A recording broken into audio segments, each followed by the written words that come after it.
Ikaw ang ama ni Jenny. Simula nung pinanganak ko siya, hanggang ngayon,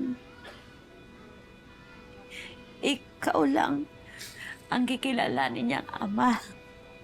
Kaya lang, may mga bagay, may mga pagkakataon na gusto ko sana ako naman yung magdesisyon para sa kanya.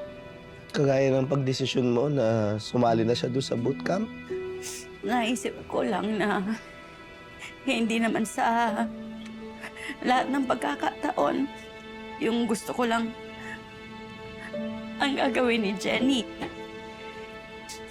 Malay nyo nga, tama kayo na hindi naman mangyayari sa kanya yung pinagdaanan ko. O kaya magawa niya yung hindi ko nagawa dahil sa isang malaking pagkakamali. Ayaw ko siyang matulad sa akin. Isang malaking kalunan.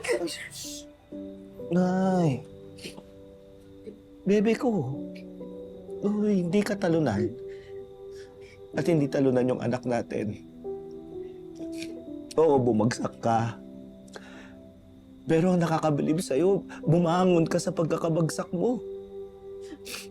Nung pinanganak mo si Jenny, nung sinimulan mo uling lumaban sa buhay, pinatunayan mo sa lahat na hindi ka magpapatalo sa kahit na anong ibabato nila sa'yo.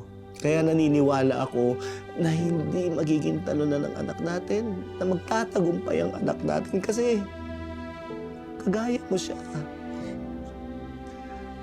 Galing siya sa'yo.